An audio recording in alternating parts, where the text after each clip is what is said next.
മുഖ്യമന്ത്രി ശ്രീ പിണറായി വിജയൻ, പ്രധാനമന്ത്രി ശ്രീ നരേന്ദ്രമോദി ഒരേ സ്വരത്തിലാണ് സംസാരിക്കുന്നത്.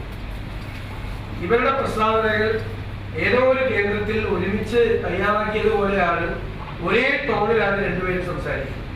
രണ്ടുപേരും ലക്ഷ്യം ശ്രീ രാഹുൽ ഗാന്ധിയാണ്. 2014 മുതൽ രാഹുൽ ഗാന്ധിയെ വ്യക്തിഹത്യ ചെയ്യാൻ BJP നടത്തുന്ന പദ്ധതികൾ ഇപ്പോൾ ശ്രീ പിണറായി വിജയനും CPM-ഉം കേരളത്തിൽ ഏറ്റുപിടിച്ചിരിക്കുകയാണ്.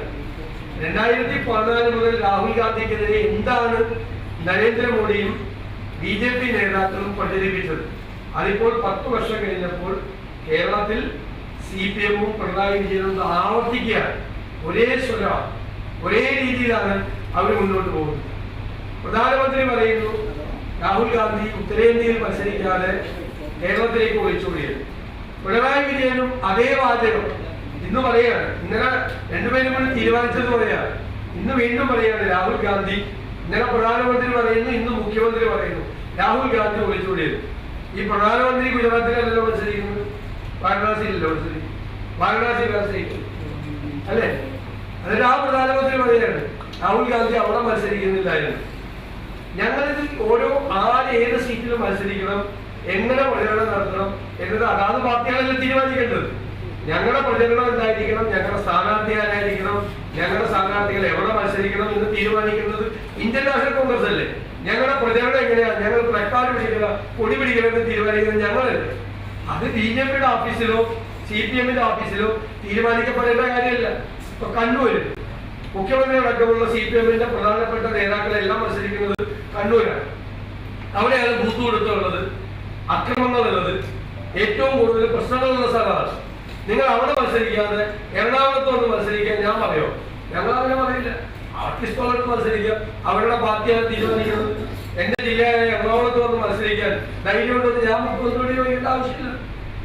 ഞങ്ങൾ ഓരോരുത്തരും ഓരോ സ്ഥലത്തും മത്സരിക്കുന്നതാണ്. അപ്പൊ രാഹുൽ ഗാന്ധി വയനാട്ടിൽ മത്സരിക്കുന്നത് BJP-യേക്കാൾ അലോസരപ്പെടുത്തുന്നത് CPM-ലാണ് എന്ന് വളരെ വ്യക്തമാണ്.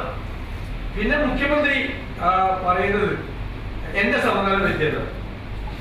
അദ്ദേഹം നവകേരള സദസ്സിന്റെ സമയത്ത് ഞാൻ എണ്ണി 9 പ്രാവശ്യം എന്റെ സമനില തെറ്റിയെന്ന് പറഞ്ഞു. ഞാൻ സംസ്ഥാന സർക്കാരിനെ വിമർശിച്ചു, പെൻഷൻ കൊടുക്കാത്തതിനെ വിമർശിച്ചു. 55 ലക്ഷം പേർക്ക് 7 മാസമായിട്ട് പെൻഷൻ കൊടുത്തിട്ടില്ല. 45 ലക്ഷം പേർക്ക് ക്ഷേമനിധി പെൻഷൻ കൊടുത്തിട്ടില്ല. 1 കോടി പാവപ്പെട്ട മനുഷ്യർക്ക് കേരളത്തിലെ 7 മാസമായി പെൻഷൻ കൊടുക്കാതെയാണ് ഇദ്ദേഹം മുഖ്യമന്ത്രിയായി ഞെളിഞ്ഞിറങ്ങുന്നത്. എന്നിട്ട് അത് പറയാതിരിക്കാൻ വേണ്ടിയിട്ടാണ് വായെടുത്താൽ പൗരത്വ നിയമം രാഹുൽ ഗാന്ധി കോൺഗ്രസ് എന്ന് പറയുന്നത്. ഒറ്റ ആശുപത്രിയിൽ മരുന്നില്ല, മരുന്ന് കമ്പനികൾക്ക് കൊടുക്കാനുള്ളത് കോടികളാണ്. കാരുണ്യ കാർഡ് ഒരു സ്വകാര്യ ആശുപത്രിയിൽ സ്വീകരിക്കില്ല. 1500 കോടിയാണ് കാരുണ്യ ബെനവലന്റ് ഫണ്ടുമായിട്ട് ബന്ധപ്പെട്ട് കാസ്റ്റ് കാർഡുമായിട്ട് ആശുപത്രികൾക്ക് കൊടുക്കാനുള്ളത്. മാവേലി സ്റ്റോറിൽ സാധനമില്ല. 16,000 കോടി രൂപ കരാറുകാർക്ക് കൊടുക്കാനുണ്ട്. 40,000 കോടി ജീവനക്കാർക്കും പെൻഷൻകാർക്ക് കൂടി കൊടുക്കാനുണ്ട്. ഖജനാവിൽ 5 പൈസ ഇല്ല. കേരളം മുഴുവൻ ജപ്തി നടപടികളാണ്. 1/3 തദ്ദേശ സ്വയംഭരണ സ്ഥാപനങ്ങൾ കൊടുത്തത്. പ്ലാൻ ഫണ്ട് 50% പോലും തികച്ച് നടക്കാത്ത കേരളത്തിന്റെ ചരിത്രത്തിൽ ഏറ്റവും കൂടുതൽ പദ്ധതി വിഹിതം ചെലവാക്കിയ വർഷമാണ്.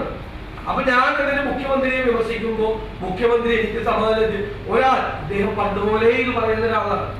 വൈദ്യുതി മന്ത്രിയായിരിക്കുന്ന സമയത്ത് SNC ലാവലിന്റെ ഫയൽ വന്നപ്പോൾ ധനകാര്യ സെക്രട്ടറി അതൊരിക്കലും SNC ലാവലിന്റെ ഇതിൽ പോകരുത്, തെറ്റാണ്, സംസ്ഥാനത്തിന് സാമ്പത്തിക നഷ്ടം ഉണ്ടാകുന്നില്ല. അപ്പൊ അന്നത്തെ ധനകാര്യമന്ത്രി വരദാചാര്യയുടെ തല പരിശോധിക്കണം എന്നാണ് അന്നത്തെ വൈദ്യുതി മന്ത്രിയായ ഈ മുഖ്യമന്ത്രി എഴുതി വെച്ചതെന്ന്. നിയമസഭയിലും പല പ്രാവശ്യം പറഞ്ഞിട്ടുണ്ട്.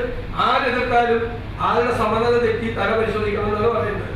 ഇങ്ങനെ എല്ലാവരുടെയും സമനില തെറ്റി എന്ന് വിചാരിക്കുന്നത് തന്നെ അസുഖം. ശരി, അതിനാണ് ഡോക്ടറെ കാണിക്കേണ്ടത്. അല്ല ഞങ്ങളാരുടെ സമനില തെറ്റിയത്. തന്നെ വിമർശിക്കുന്ന എല്ലാവരുടെയും സമനില തെറ്റിയതാണ് എന്ന് ഒരാൾ വിചാരിച്ചാൽ നിങ്ങൾ കണക്ക് പരിശോധിച്ചു. അദ്ദേഹം ഈ സമീപകാലത്ത് തന്നെ എത്ര പ്രാവശ്യം എത്ര പേരുടെ സമനില തെറ്റിയെന്ന് അദ്ദേഹം പറഞ്ഞിട്ടുണ്ടെന്ന്. അതുപോലെ ഞാൻ ഉടവാനാണ് മുഖ്യമന്ത്രി പറയുന്നത്. മുഖ്യമന്ത്രിയാണ് നട്ടാൽ കുളിക്കാത്ത പച്ചക്കള്ളം പറഞ്ഞത്. ആദ്യം എന്താണ് മുഖ്യമന്ത്രി പറഞ്ഞത്?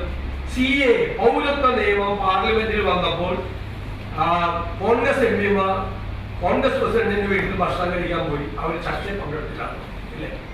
അപ്പൊ ഞാൻ ശശി തരൂര്, NK പ്രേമചന്ദ്രൻ, ET മുഹമ്മദ് ബഷീർ ഉൾപ്പെടെ ബാക്കിയുള്ള കപിൽ സുബലൊക്കെ ഉൾപ്പെടെയുള്ള ബാക്കിയുള്ള അംഗങ്ങൾ, കോൺഗ്രസിന്റെ അംഗങ്ങൾ അതിൽ ചർച്ചയിൽ പങ്കെടുത്തത് അതിന്റെ വീഡിയോ അയച്ചു കൊടുത്തു മുഖ്യമന്ത്രിയുടെ ഓഫീസിൽ. പിന്നെ അദ്ദേഹം പറഞ്ഞു രാഹുൽ ഗാന്ധി പൗരത്വ നിയമം എടുത്തപ്പോൾ വിദേശത്തായിരുന്നു, പിന്നെ പൗരത്വ നിയമത്തിനെതിരായിട്ട് കോൺഗ്രസ് വോട്ട് ചെയ്തില്ല എന്ന് പറഞ്ഞു. പൗരത്വ നിയമം പാർലമെന്റിൽ വന്നപ്പോൾ രാഹുൽ ഗാന്ധി അടക്കമുള്ള ആളുകൾ ഹാജരായി, വിദേശത്ത് വോട്ട് ചെയ്യാൻ പറ്റില്ല, ഹാജരായി പൗരത്വ നിയമത്തിനെതിരായി വോട്ട് ചെയ്തതിന്റെ പാർലമെന്റിലെ രേഖകൾ ഞാൻ മുഖ്യമന്ത്രിക്ക് അയച്ചു. പച്ചക്കള്ളം പറഞ്ഞാൽ നട്ടാ കുറിക്കാത്ത പറഞ്ഞാൽ പാർലമെന്റിൽ ഞങ്ങൾ എതിർത്തില്ല എന്ന് പറഞ്ഞു. 2019 കഴിഞ്ഞിട്ട് അന്ന് മുതൽ പൗരത്വ നിയമത്തെ എതിർത്തില്ലേ കോൺഗ്രസ്? രാഹുൽ ഗാന്ധിയുടെ ഞാൻ നിങ്ങളെ വേണേ വായിച്ചു കേൾപ്പിക്കാം. നാഷണൽ മീഡിയയിൽ 2019 മുതൽ പൗരത്വ നിയമവുമായി ബന്ധപ്പെട്ട രാഹുൽ ഗാന്ധിയുടെ പ്രസ്താവനകൾ, അതിനെതിരായി പ്രധാനമന്ത്രിയും കേന്ദ്ര ആഭ്യന്തരമന്ത്രിയും നടത്തിയ രാഹുൽ ഗാന്ധിയെ പരിഹസിച്ചുകൊണ്ടുള്ള പ്രസ്താവനകൾ. ഇപ്പൊ എന്താ രാഹുൽ ഗാന്ധി പ്രിയങ്ക ഗാന്ധി പരസ്യമായി പ്രഖ്യാപിച്ചില്ലേ, പൗരത്വ നിയമം ഞങ്ങൾ വന്നു കഴിഞ്ഞാൽ ഞങ്ങളത് ഇല്ലാതാക്കും, ആ നിയമം ഇല്ലാതാക്കും എന്ന് പറയില്ലേ? എന്നിട്ട് മുഖ്യമന്ത്രി 35 ദിവസവും ഇത് പറഞ്ഞുകൊണ്ടിരിക്കുകയാണ്. അദ്ദേഹമാണ് നുണ പറയുന്നത്. പിന്നെ അതുപോലെ ഇടതില്ലെങ്കിൽ ഇന്ത്യയില്ല, പുതിയ മുദ്രാവാക്യം. എന്താണ് ഇടതിന് ഇന്ത്യയിൽ കാരണം? ഇന്ത്യ എന്നുള്ള ആശയത്തോട് എന്നാണ് ഈ കമ്മ്യൂണിസ്റ്റ് പാർട്ടി യോജിച്ചത്? സ്വാതന്ത്ര്യ സമരത്തിൽ പങ്കെടുത്തില്ല, ക്വിറ്റ് ഇന്ത്യ സമരത്തിനെതിരായിരുന്നു. സ്വാതന്ത്ര്യം കിട്ടിയപ്പോൾ കരിദിനമായി ആചരിച്ചു. ഒരു ഗവൺമെന്റ് ആരംഭിച്ച് ഇന്ത്യ ഒന്ന് പച്ചപിടിച്ച് അതിന്റെ ഏറ്റവും ബാല്യനാളുകളിൽ ഇവർ കൽക്കട്ട തീസിസ് കൊണ്ടുവന്ന് രാജ്യത്ത് അട്ടിമറി ഉണ്ടാക്കാൻ അവർ ശ്രമിച്ചു. ഈ സംഘപരിവാർ ശക്തികളെക്കാൾ കൂടുതൽ, ഹിന്ദു മഹാസഭയേക്കാൾ കൂടുതൽ ഗാന്ധിജിയെയും നെഹ്റുവിനെയും രൂക്ഷമായി വിമർശിച്ചത് കമ്മ്യൂണിസ്റ്റ് പാർട്ടികളാണ്. ഇവർ ഈ 2021 ആദ്യമായി ദേശീയ പതാക പാർട്ടി ഓഫീസിൽ ഉയർത്താൻ തീരുമാനിച്ചത്. ഈ 2021 അതായത് 73 വർഷം കഴിഞ്ഞിട്ട്, സ്വാതന്ത്ര്യം കിട്ടി കഴിഞ്ഞിട്ട്. ഇന്ത്യ എന്നുള്ള ആശയത്തെ ഏത് കാലത്താണ് കമ്മ്യൂണിസ്റ്റ് പാർട്ടി CPM അല്ലെങ്കിൽ പഴയ കമ്മ്യൂണിസ്റ്റ് പാർട്ടി അതിനോട് യോജിച്ചു നിന്നിട്ടുള്ളത്?